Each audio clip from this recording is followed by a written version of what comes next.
The following conversations with Ellen Polishuk. Ellen was a longtime co-owner at Potomac Vegetable Farms in Virginia, and in recent years has taken her talents full-time teaching and consulting to help other regenerative producers. We cover a lot, but the two leading themes during our time together is on soil health and farm profitability. So if you are a farmer with an eye towards regenerative practices, then be sure to check out Ellen's website at planttoprofit.com. Please enjoy my conversation with Ellen Polishuk here on the Regenerative Agriculture Club podcast. Hey everyone, Don Davidson here, and today I am thrilled to be joined by the great Ellen Polishuk, a farmer, a teacher, a consultant, and in our time ahead, we're going to dive into the worlds of farming, finance, and soil health. Hey Ellen, thanks for being here. Hey, Don. Nice to be here. Thanks for inviting me.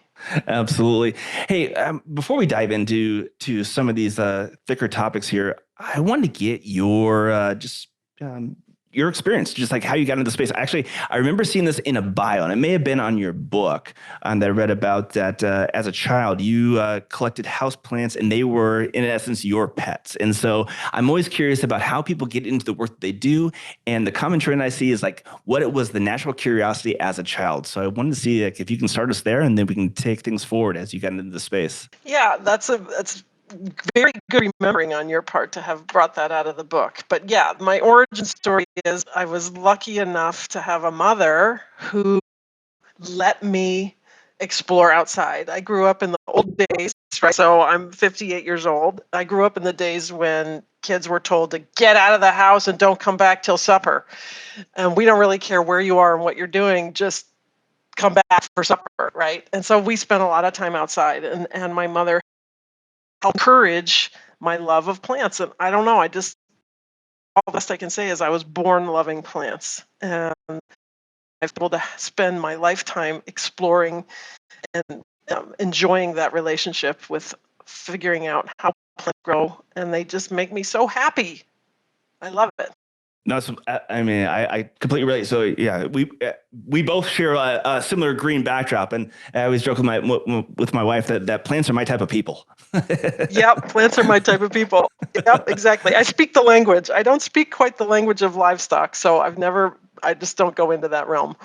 I'm there with you. So, and then you progress that into your academic studies too, correct? Like studying horticulture? Right. I did end up going to Virginia Tech to get a horticulture degree, and I didn't know that's what was the name of the degree I wanted. I just said, where do I go to study food plants? And the answer was horticulture. Well, they said, do you mean corn and soybeans, or do you mean tomatoes and peppers? And I said, oh, tomatoes and peppers. So that turns out to be horticulture. And if you wanted to grow grain crops, they would point you towards agronomy. All of those names, of course, have changed now in more modern times. Those aren't the same terms anymore at school, but that's what the horticulture degree. And so back at that point, I mean, was the concept of soil health, I mean, was that even part of the academic curriculum, or did that come at some point later? It came later.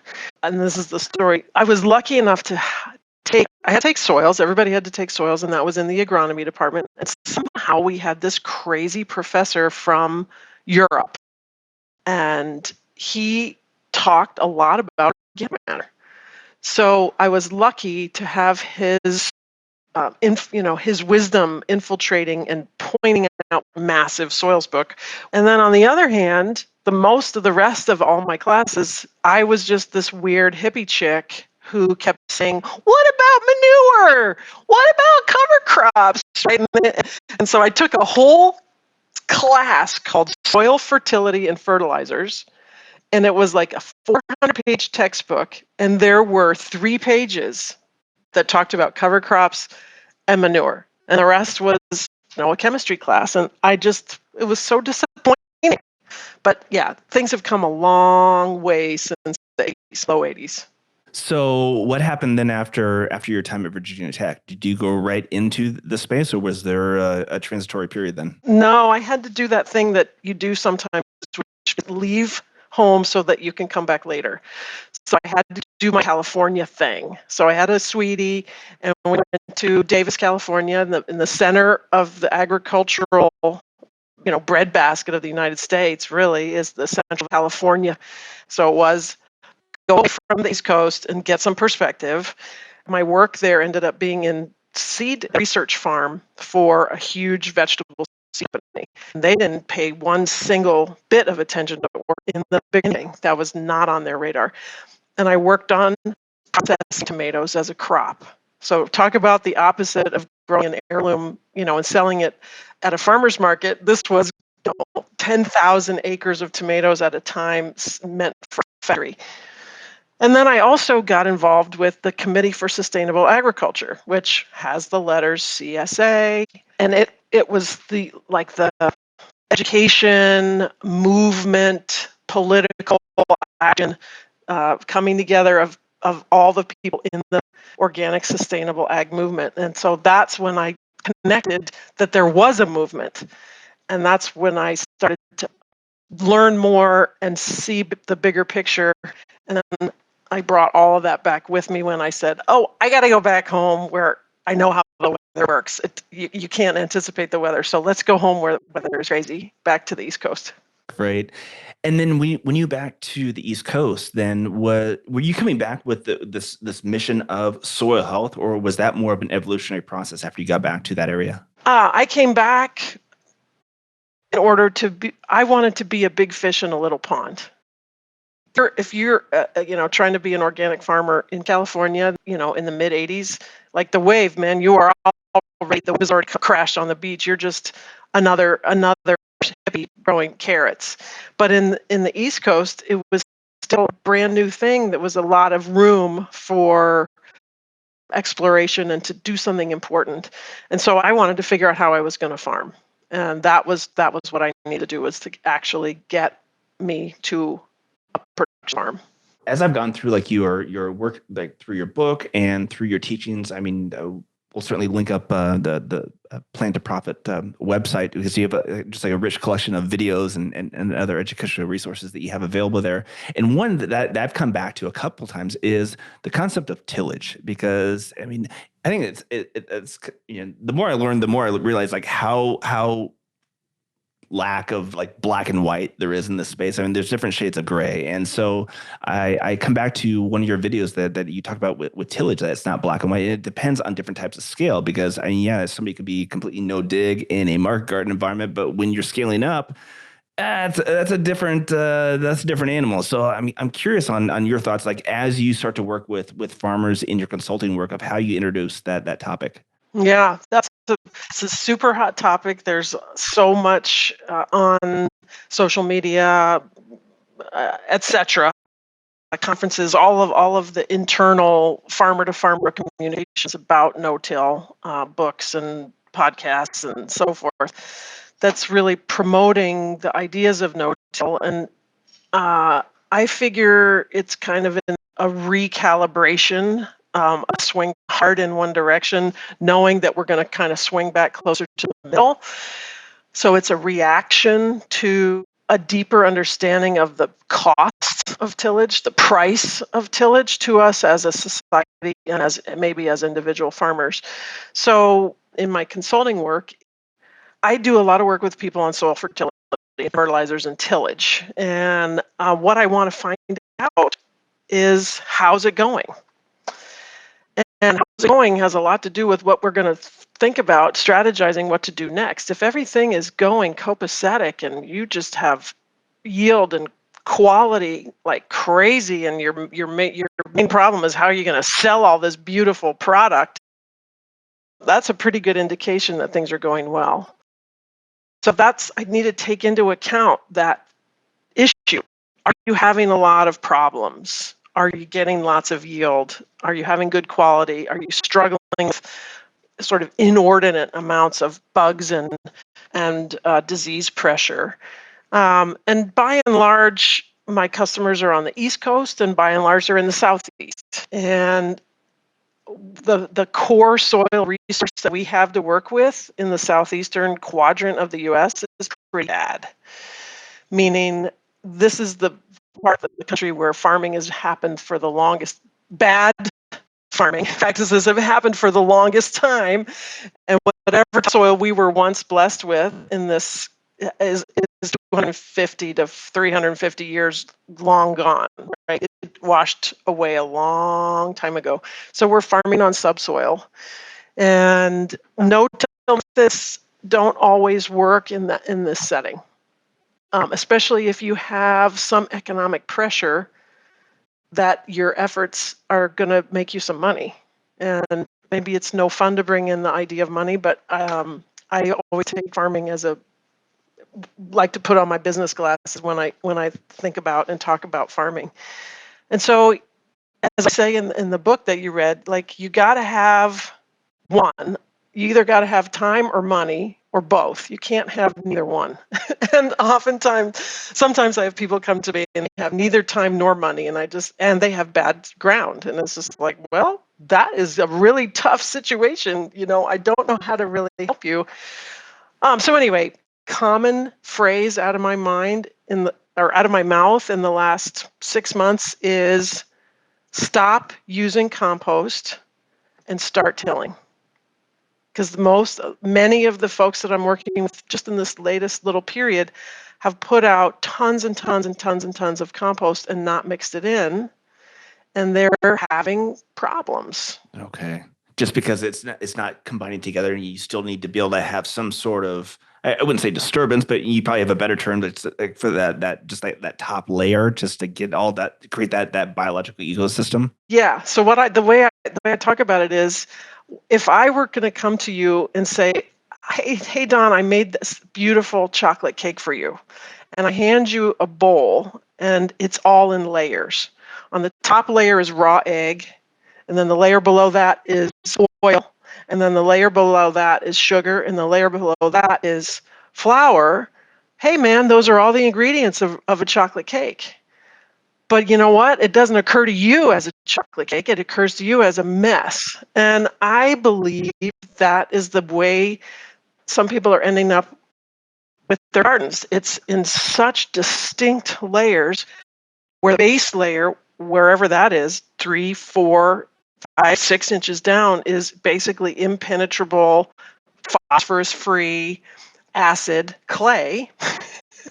And then above that is maybe compost, most likely not very good compost.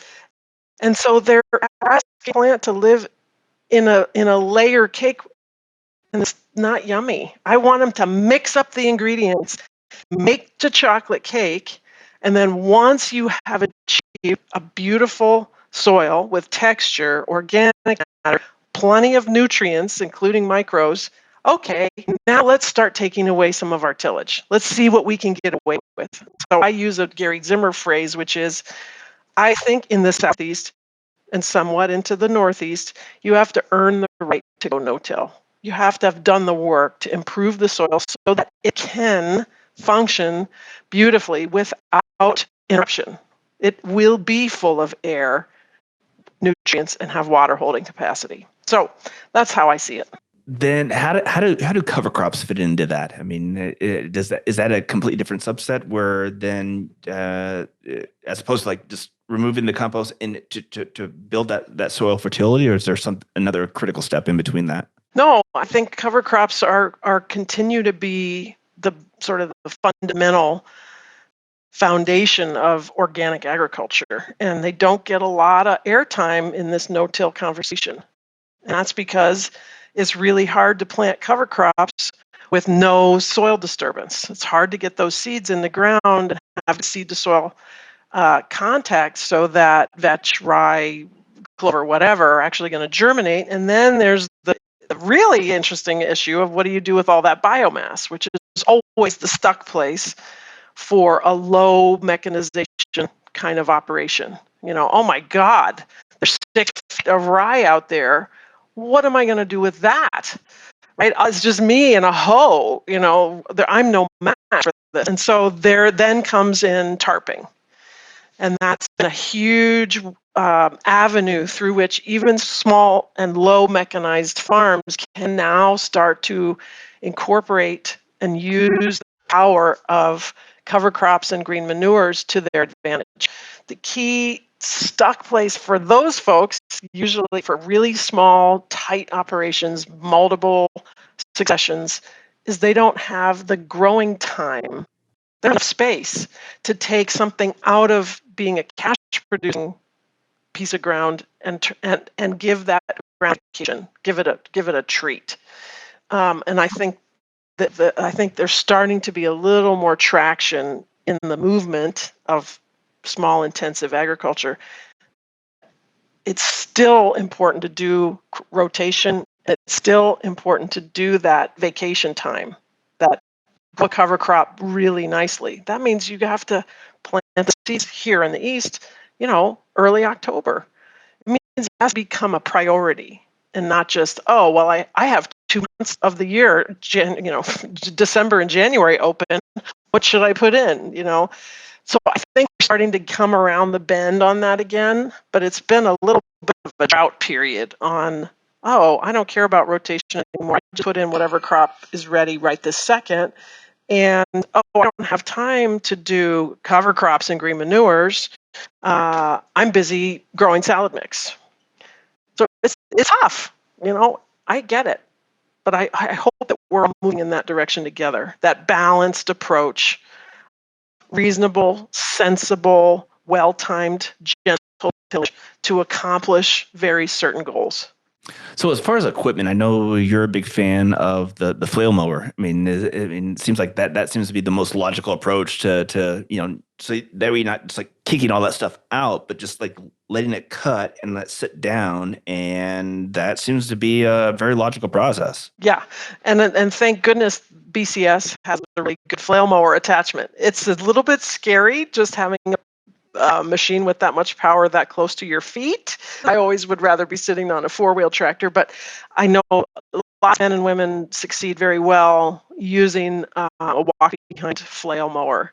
Yeah, and it's the crucial piece, two pieces of what makes a flail mower special is that it's cutting those pieces up into cutting that grass or cover into very small pieces, therefore more surface area for the microbes to attack, and that it's not shooting it out to the side into a windrow. It's leaving it very evenly distributed across the growing space. So flail mowers are the bomb for that. For if you're going to get into a cover cropping regime, whether you till or you don't till, if you're going to tarp and not till, you're still going to wish you had a flail mower. Absolutely.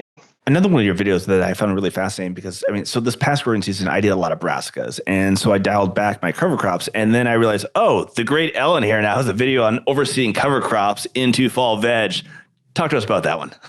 Yeah, that was always a step for us at Potomac Vegetable Farms is how can we put in a winter cover into a crop that's standing and yielding into, from November and now even into December, thank you, warmer falls and winters. And the answers, I don't come up with any answers. I just talk about answers that have come my way. The answer was overseeding clover into your brassica patch at what I call around teenager size.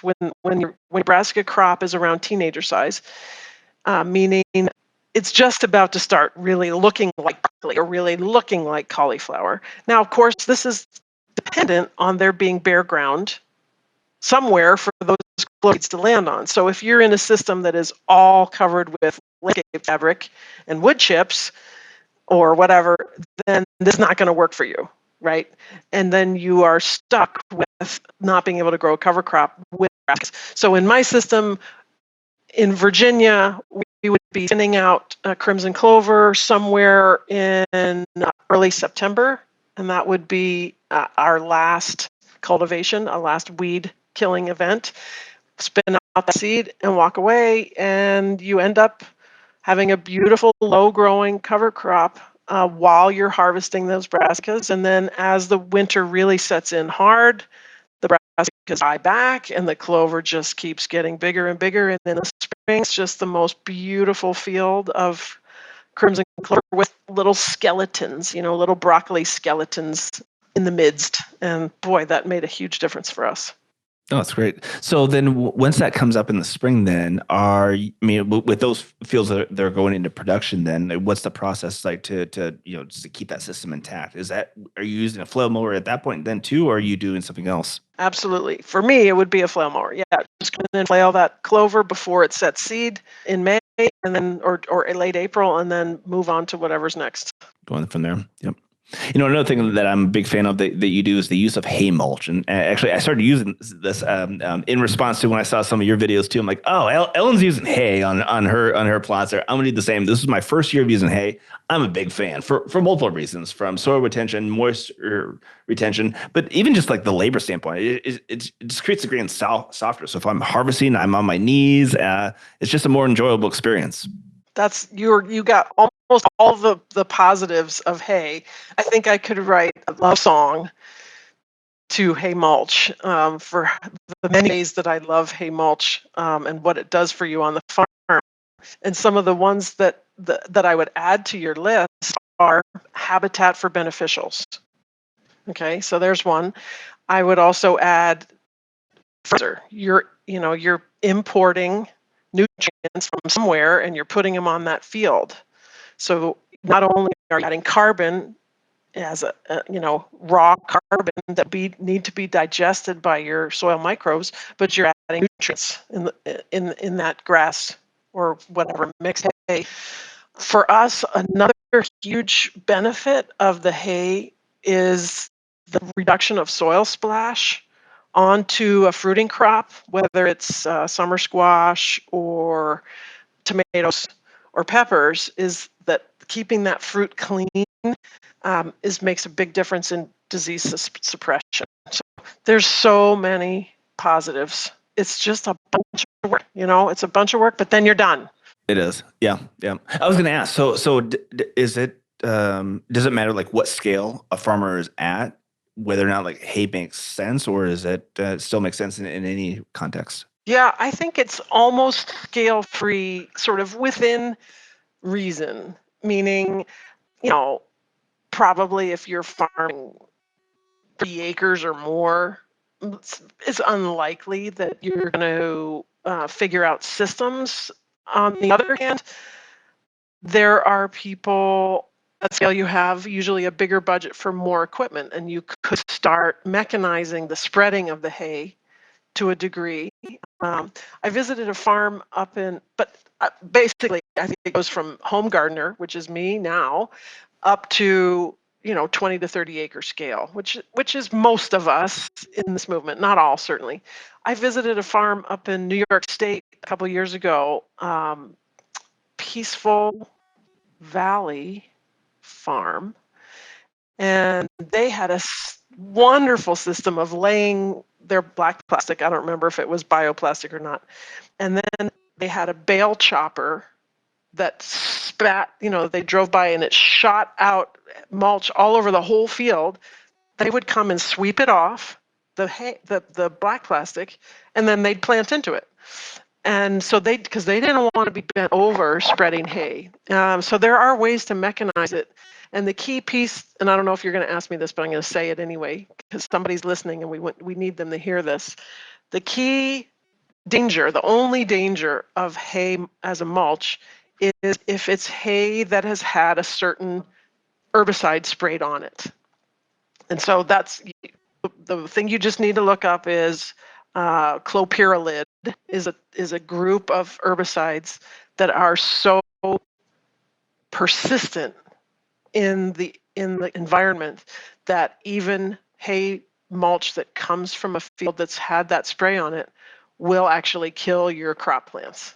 Is that disclosed pretty readily on the product, or is that more of a fact finding mission that one has to go on? It's a fact finding mission. So you need to know that the trade names of what herbicides have that ingredient in them, and they are herbicides that are broadleaf killing herbicides that are sprayed on grass. So usually it would be a high quality grass hay that they don't want to have clover or any other forbs in it. So it's not totally usual that you would come across it, or it would be so expensive you would never it would never be called mulch hay. But anyway, it's something you got to get straight and confirmed with whoever you're buying your hay from. Got it. So if I show up at my local like farm supply store and they have hay bales out front and I'm loading that up, probably not a good move on my part. Probably not a good move on your part, unless you can see in the hay itself that it has lots of broadleaves in it. That would be an indication that they didn't spray the herbicide because there are all these broadleaves, and that's what the herbicide is supposed to be doing, is killing those clovers. So it's full of clover. I think you're probably going to be all right. Got it. Well, Ellen, but before we dive into the topic of financial health, I want to have one last topic on soil health, and that's the topic of compost. And we touched on that earlier with when compost may not make sense, but as a farm has started to build up that fertility and soil health, what are some of the initial lessons that you coach producers to start thinking about with regards to compost? It's important to think about what the role of compost is on the farm. So for many people, so we can think about, is this a nutrient addition strategy? Or are we trying to change the physical nature of our soil? Or are we trying to address the biological health of our soil? So those are the three possible angles that you could be thinking about the compost. What is its job? Then your budget has to come into play. So if you want to change the core physical nature of your soil, you're going to need a lot of compost. And that's really, really, really expensive. And that's the way that most super intensive market gardeners are going to go, where price is not an object anymore. They want immediately to change something from compacted, not draining, not full of life kind of soil into something that is soft and dark and lovely. And they're going to spend a lot of money to do it. So that's a common way for a small farm to start. A bigger acreage farm is not going to be able to afford to put out 50 to 100 tons of compost on a regular basis. It's just not going to happen from a financial perspective. And so then the role of compost for a bigger scale farm is going to be as what I call a blessing, where compost is now a biological inoculant. And that would mean that the compost has to be good. It has to be biologically active, because you're not going to be putting out enough to really make much of any difference in terms of nutrient additions, and certainly not nitrogen. You're not going to be able to put out enough to really be affecting the physicality of the soil. You're putting it out there as a blessing, as a biological blessing. And that means you need to have really good compost available. And that level of compost would be at 10 tons, 5 to 10 tons to the acre. That's a blessing amount. To barely can see it. 10 tons to the acre is, yeah, I see some dark stuff sprinkled about, but it isn't completely covering the soil surface. That's 10 tons to the acre. Wow. Yeah. Yeah, that's tough. That's tough to think through that. Yeah, and what I'm seeing more and more again in my consulting work is folks have used so much compost, inches and inches and inches of compost, that now their soil it's not actually soil at all. It's growing medium, like a pot, like a potted plant, and different and weirder problems start to occur. It's not always, more compost is not always. At some point you hit a tipping point, and now you sort of used up you've gotten all the good that you're going to get out of it, and now we're starting to have weird things happen chemically, and weird crop growth. So there is a point at which you need to chill out. And my job now is to tell people stop with the compost. And just to throw this out there, I live in Maryland now, across the Potomac River from where I farmed, and Maryland, being on the Chesapeake Bay, is incredibly concerned about phosphorus getting into the Chesapeake Bay and being a huge pollutant. And so in the state of Maryland, we are regulated on how much phosphorus additions you can put on your farm based on your soil tests. And I'm working with farmers all over the country whose soil tests would set off emergency response units if they were in Maryland. They have so much, phosphorus levels are so high that basically it helicopter would land on your farm and be like, you can never use another pound of compost. But they live in Iowa and nobody's paying attention. I get that. I get it. I'm trying to help people crank off that faucet on phosphorus. Okay, so dial that back. Yeah. Yeah.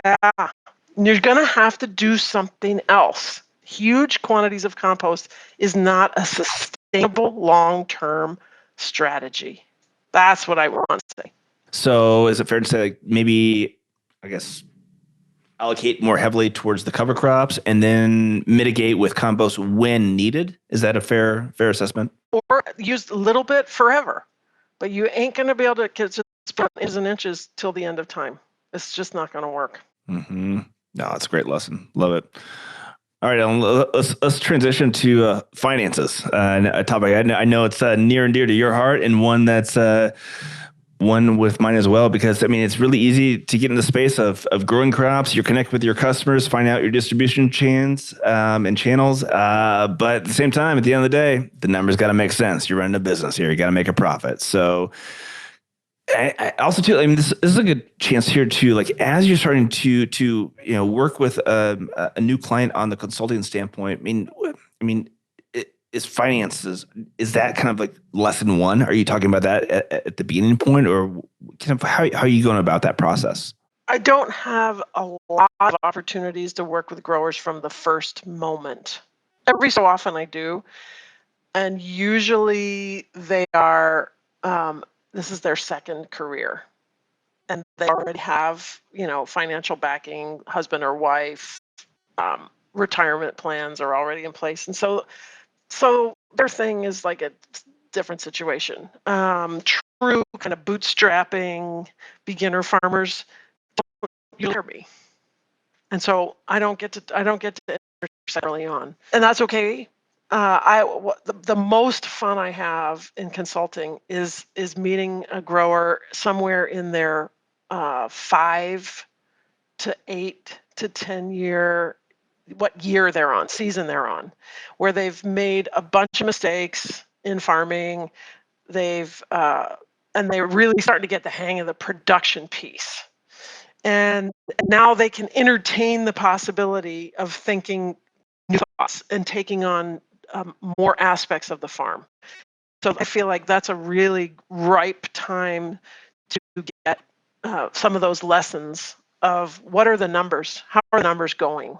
So I love spending time with numbers with growers, whether it's yield numbers, labor hours, like how much time is it taking you to do your job, and then how are the money numbers working.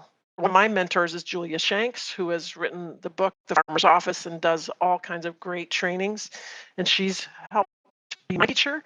And I love this way that she helps farmers think about how many dollars per hour are you earning working on your farm, right? So there's one way to say, like, what's your salary at the end of the year? Okay, that's an important number, but it's also important to say, how much work did it take you to get that number? And then to with the help of good data, be able to examine and analyze either different enterprises within your business or different crops within one enterprise. So when I say enterprise, I mean I have bees for honey, I grow cut flowers for bouquets, and I grow microgreens. That's 3 separate enterprises. So that's when it's time to really start getting clear who's really floating the boat here? Which of these enterprises or which of these crops within the enterprise of cut flowers or vegetables is the one we're really good at, and that includes that the marketplace values that product, right? So the marketplace, how it values things is crucial. What's the price you can get? And how do you define market validation? I mean, is it based on distribution channels? Because going to direct to consumer, I mean, that's a different process than wholesale. Yeah, and then that's when the hour piece has to come in. So it's not just price can you get, but how much time did it take you to get that price? And so that's where I think as a sort of a small farm, a market farm sector is really now in the last couple years, maybe a little more than that, before COVID even, farmers market channel, sales channel is, like people are kind of over it in a lot of places, depending on where you are in the growth curve. But there's more and more farmers markets, but there's not more and more farmers market customers. So the pie is just getting cut into smaller and smaller pieces. And so growers are thinking, well, gosh, a 10-hour day, that's a lot of miles. I'm doing an awful lot of work and I'm bringing home less money. Is there a different way for me to get more dollars per hour of work, of selling work? So that's a really good impetus for a grower to start really having better numbers. Well, what does it really cost me to go to market? Or what does it really cost me to deliver, 100 bags to 5 different drop spots 45 minutes away? What is the actual cost of that? So they can think about it in a smart way. I'm not saying that the number is the only thing you decide on based on, your temperament, your political stance, your relationship maintenance with your community. All these things all come into play, but you got to have some numbers too, because you can be a socially, you can hit all kinds of good marks in terms of ethics and politics and social conscience.